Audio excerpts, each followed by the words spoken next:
Welcome everyone. Today I wanted to discuss something I've been pondering about the games industry recently, and that being whether or not the platforming genre is dying out. Before we start, I would like to request that you please leave a like if you enjoy this video so that I know there is an interest in these kinds of discussions for the future. To clarify, what I'm questioning is whether or not the platforming genre will be able to remain a strong independent source of profits for original games, or if it will require to be supported by recognizable and successful franchises or titles in order to prop it up. For instance, Super Mario will likely always do well in the gaming market, but that doesn't mean that other platformers will be able to receive the same sorts of success that Mario does. Once consoles rolled around, the games industry became obsessed with platformers. They were all the rage. There were games like Bubsy 3D, Conker's Bad Fur Day, Legend of Zelda 2, The Adventure of Link, heck, you even had the Legend of Zelda CDI games. Luckily, I brought my smart sword. It won't hurt anyone friendly. In fact, it makes them talk. Course I'm on your side, but I still have to sell the stuff. Just pick what you want. I'll handle the rubies. So yeah, okay, not every platformer was a hit, but the point is that there were so many of them, both hits, failures, and even mediocrity. They were the bread and butter of the industry. When a company wanted to push sales for hardware or a new release, they typically used a platformer to do so. Heck, company mascots in general tended to be characters from a platforming game that they would then use to promote multiple releases with the company name. Furthermore, mascot platformers in general for even independent games were immensely popular and profitable back then, so you saw many people doing them.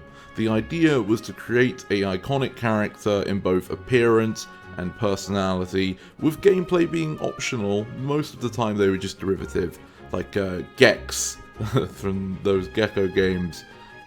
The umbrella of a platformer is a large one though, and many other types of games can fit in between that categorization. Many games were built around platformers even if they diverged a bit, such as Contra, which was a run-and-gun shoot-'em-up with platforming principles, which was not uncommon to mix and match platforming DNA into other ideas back then. Nowadays, the shooter is considered the bread and butter of video games, and it has the sales figures to back it up. It's become what the platformer used to be for the industry, where many types of games may incorporate shooting elements of some degree into their gameplay.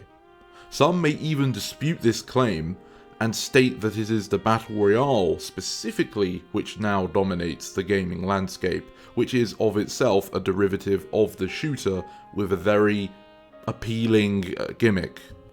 New platformer releases are few and far between in the AAA landscape and tend to get less attention in the market. Yooka-Laylee I remember being hyped up due to being made by the creators of Banjo and Kazooie, but if memory serves me well, there were a decent amount of people disappointed by the game.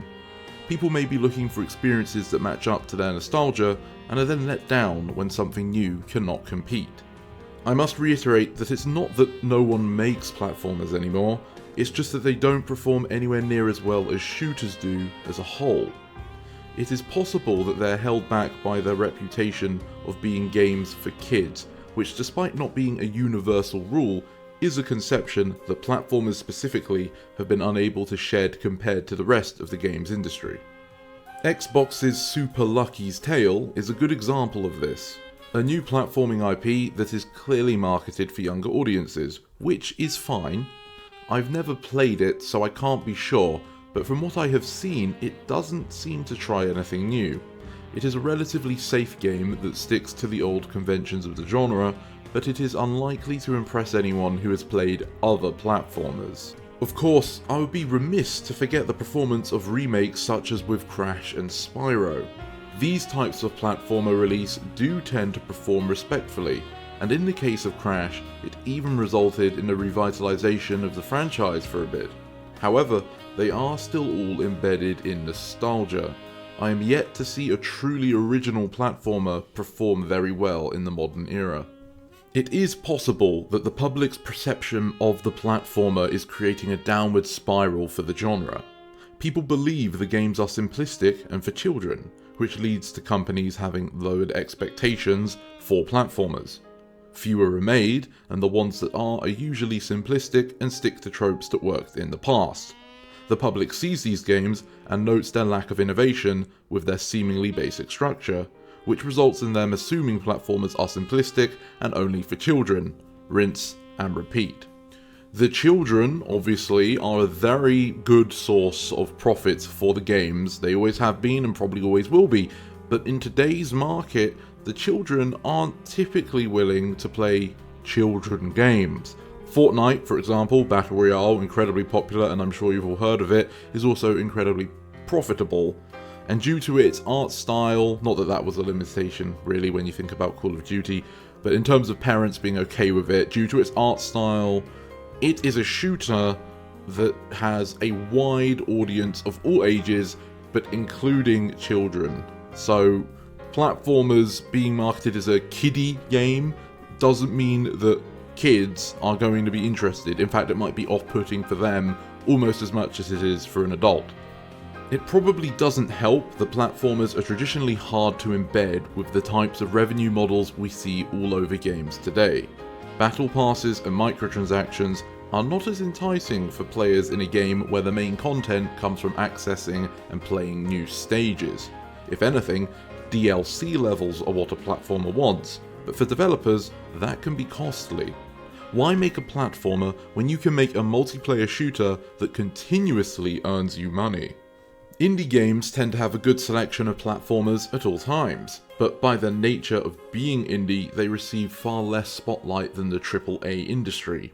And the art style choices still cause people to assume it is another kid's game at first glance. If the platformer does continue to spiral into mediocrity, then it would really be the first of such a thing for the games industry.